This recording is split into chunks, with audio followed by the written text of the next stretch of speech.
कोई बड़ी खबर है। सीतामढ़ी में बूथ संख्या 293 पर ईवीएम खराब। सिमरा उत्तरी स्थित बूथ पर ईवीएम खराब हुआ है। तो ईवीएम खराब होने से मतदान प्रक्रिया बाधित, वरीय अधिकारियों को दी गई है सूचना। ये बड़ी खबर आप तक पहुंचाने। देखिए, ईवीएम खराब होने की जो खबरें हैं वो लगातार निकलकर सामने आ रही है। इससे पहले भी कई जगहों पर ईवीएम खराब हुए और अभी ये जो खबर आ रही है, यहाँ पर भी ईवीएम खराब होने से मतदान थोड़ा बाधित हो रहा है। वरीय अधिकारियों को इसकी सूचना हालांकि दे दी गई है।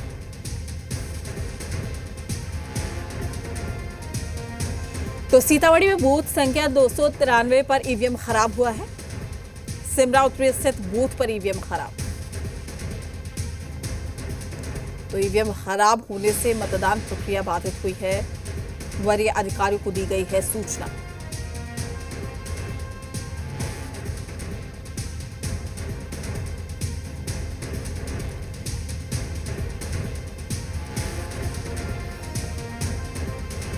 वही हमारे साथ लगातार हमारे सहयोगी रुपेंद्र हमारे साथ जुड़े हुए हैं। रुपेंद्र, कई जगहों से खबरें आ रही है ईवीएम खराब होने की।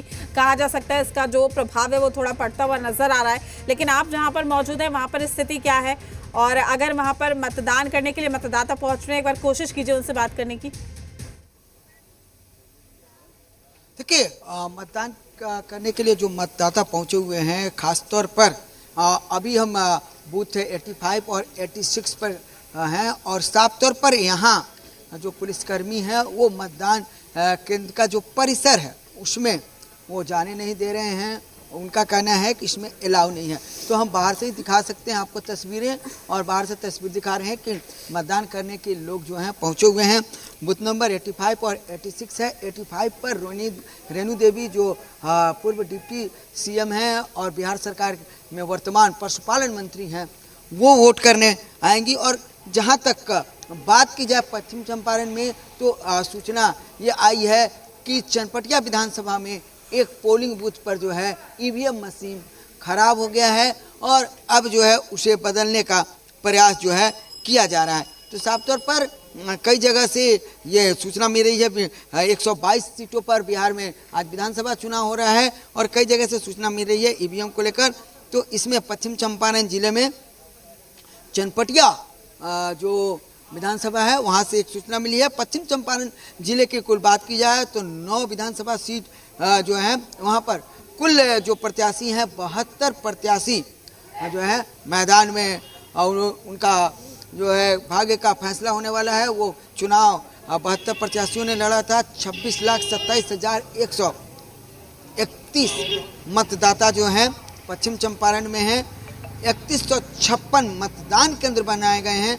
सुरक्षा की बात की जाए तो सुरक्षा की व्यवस्था रखी गई है। कहीं से अप्रिय कोई भी घटना की सूचना जो है वो नहीं है। और चाहे वो शहर की बात हो या दूर सुदूर गांव की बात हो, दियारा क्षेत्र की बात हो, सभी जगह जो है मतदान सुचारू रूप से चल रहा है। जी चलिए, ठीक है रुपेंद्र, मैं आपके पास लौटूंगी। हमारे गेस्ट भी अब जुड़ना शुरू हो चुके हैं। राकेश पोद्दार जी हमारे साथ बीजेपी के प्रवक्ता जुड़े हुए हैं, साथ ही सौरभ दुबे भी हमारे साथ जुड़ चुके हैं, पॉलिटिकल एक्सपर्ट है। आप सभी का स्वागत है जी बिहार झारखंड पर।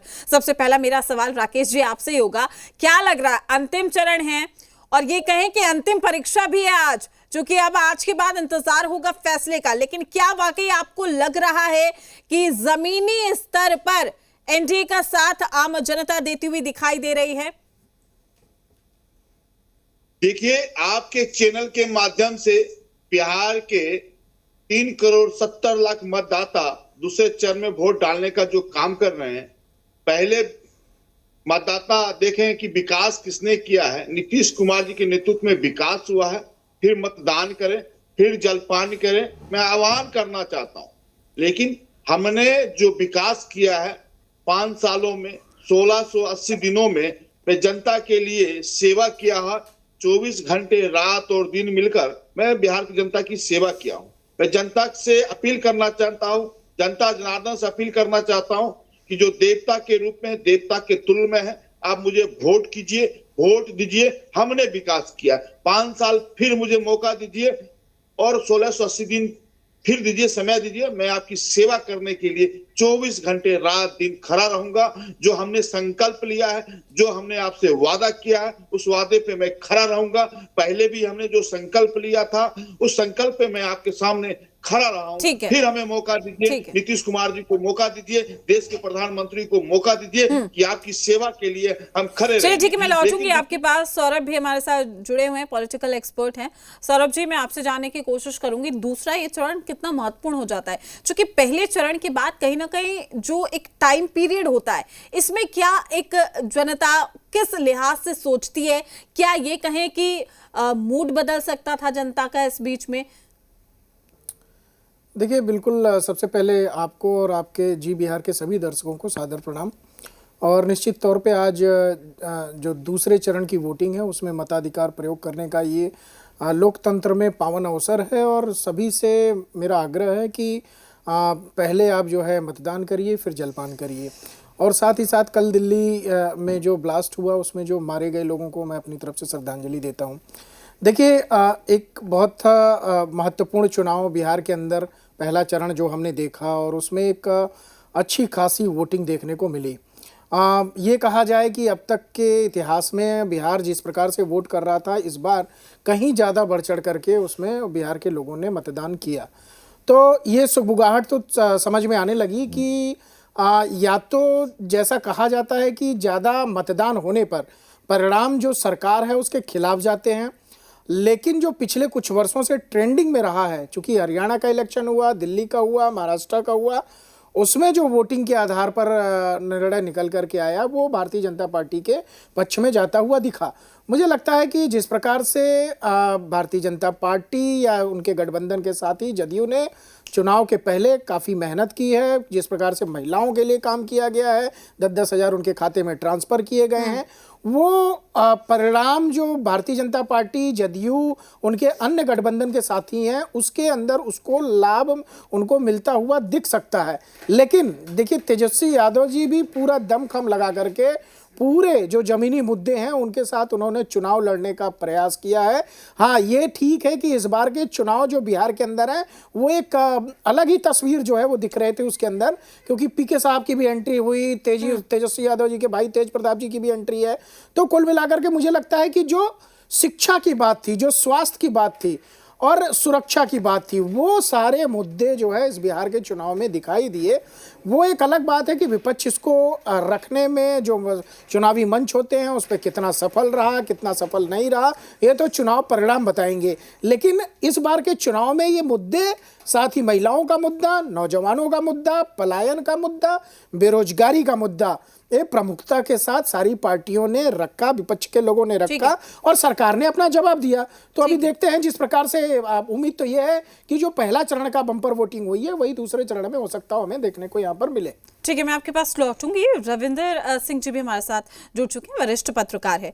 रविंदर जी, मेरा आपसे सवाल ये है कि आपने तो इतना अनुभव किया है, जमीनी स्तर पर देखा है, परखा है, और ऐसे में ये कहें कि लोक लुभावने जो वादे दिए गए थे, अगर एक पार्टी महिला को 10 दे रही है, दूसरी पार्टी 30 देने को तैयार है, क्या ये कहें कि ऐसे कहीं ना कहीं सिनेरियो क्रिएट कर दिया गया जहां पर लोगों को लोक लुभावने वादे तो दिए गए लेकिन जो मुद्दे उनके थे उनको ठंडे बस्ते में डाला गया है, और इसका भी इंपैक्ट, इसका भी प्रभाव देखने को मिलेगा, क्योंकि बिहार की जनता अब पूरी तरीके से जागरूक है। आम जनता को जागरूक करने की जरूरत नहीं है अब। जी नमस्कार। देखिए, बिल्कुल ठीक बात है। जो मुख्य मुद्दे हैं उन मुद्दों पर चुनाव रहे, ये बड़ी इंपॉर्टेंट होता है, और तमाम पॉलिटिकल पार्टीज अपने हिसाब से एजेंडा सेट करने की कोशिश करती हैं उस वक्त जब इलेक्शन अपने चरम पे हो। और देखिए, जो सत्तारूढ़ पार्टी है वो जाहिर है उसके सामने एक रिपोर्ट कार्ड है, 20 साल का एक अपना ट्रैक रिकॉर्ड है, उसको जनता के बीच में लेके जाना चाहिए। लेकिन हमने बार बार देखा है, ये पहला इलेक्शन नहीं है, इसके पहले भी अलग अलग इलेक्शंस में पॉलिटिकल पार्टी जो खासतौर पर रूलिंग पार्टी है वो डिफ्लेक्ट करने की कोशिश करती है कि जो मेन इश्यूज हैं उन पर चर्चा ना की जाए, और वो अपने एजेंडा सेट करने की कोशिश वहां पर की जाती है। इस चुनाव में भी वही हुआ, चाहे महिलाओं को पैसे देने की बात हो या फिर जो अलग अलग जाति की, धर्मों की जो बात करी गई है वो इस बार भी देखने में आई।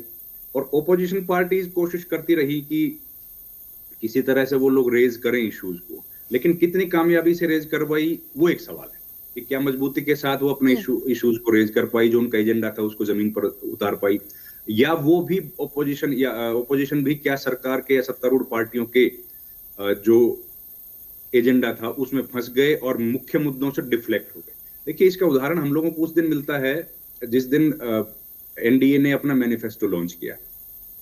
बहुत छोटी प्रेस कॉन्फ्रेंस, एक फोटो अपॉर्चुनिटी थी, प्रेस कॉन्फ्रेंस तो करी नहीं। तो वो जो फोटो ऑप किया था, वो एक समय था, दौर था, जब वो लोग एक एजेंडा सेट करते कि सरकार ने जो रिपोर्ट कार्ड है 20 साल का जो काम किया है, उसके आधार पर हम लोग चुनाव लड़ेंगे और हमारी पॉलिसीज ये हैं। लेकिन मुख्यमंत्री खुद जो है वो गायब हो गए, वहां से चले गए। बाकी जो बड़े लीडर्स थे, वो उनके पास मौका था बात करने का, वो नहीं कर पाए। तो वो उससे जाहिर होता है कि जो मेन इश्यूज थे, उन इश्यूज पे कॉन्सेंट्रेट ना करके सत्तारूढ़ पार्टी का अपना इलेक्शन लड़ने का तरीका है, वो किसी भी राजनीतिक दल का होता है।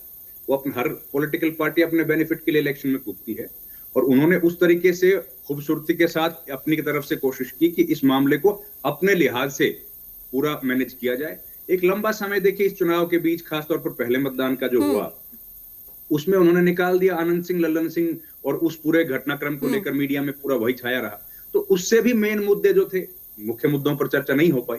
तो वो एक स्ट्रेटेजिक था कि वो मुद्दे रहेंगे तो जाहिर है बेरोजगारी की और शिक्षा की बात लोग ना कर पाए। तो वो तमाम चीजें हम लोगों ने देखी है कि एजेंडा किस तरह सेट किया जाता है, किस तरीके से मीडिया के सपोर्ट से उसको रिफ्लेक्ट किया जाता है, वो देखा। लेकिन बड़ी चीजें जो हैं वो है कि इस इलेक्शन में चुनाव आयोग की भूमिका क्या होगी। देखिए, एसआईआर की प्रक्रिया जब से शुरू हुई है, तब से लेकर आज तक जब हम लोग बात कर रहे हैं, लगातार चुनाव आयोग घेरे में, सवालों के घेरे में, विपक्ष लगातार उस पर प्रहार कर रहा है। और आज भी इलेक्शन कमीशन, जब हम लोग बात कर रहे हैं, तो हमारे पास डेटा नहीं है कि पहले चरण में कितने महिला पुरुषों ने अलग अलग मतदान किया। तो ये तमाम चीजें जो हैं चुनाव आयोग पर सवालिया निशान खड़े करती हैं, और जमहूरी निजाम में बड़ा महत्वपूर्ण है कि चुनाव आयोग निष्पक्ष तौर पर काम करता हुआ दिखे, जो अभी हम लोगों को एब्सेंस दिख रहा है। तो इस बार जो इलेक्शन कमीशन के पास एक और मौका है कि आज जो दूसरे चरण का मतदान होगा, उसमें स्पष्टता के साथ, निष्पक्षता के साथ और पारदर्शी तरीके से चुनाव आयोग काम करता हुआ दिखे। देखिए, राजनीतिक दल तो अपना काम करेंगे, वो तो एजेंडा सेट करेंगे, दूसरा उसको डिफ्यूज करेगा, लेकिन चुनाव आयोग तो जनता के लिए काम करता है, पॉलिटिकल पार्टीज के लिए काम तो करता नहीं है। अब जनता के लिए काम करता है, उस पर अगर सवाल खड़े होंगे तो वो जमहूरियत के लिए ठीक नहीं है, और उस पर इलेक्शन कमीशन को आज जरूरत है काम करने की। जी, मैं लौटूंगी सर आपके पास। उत्पल बल्लभ जी भी हमारे साथ जुड़ चुके हैं, आरजेडी के प्रवक्ता है। उत्पल जी,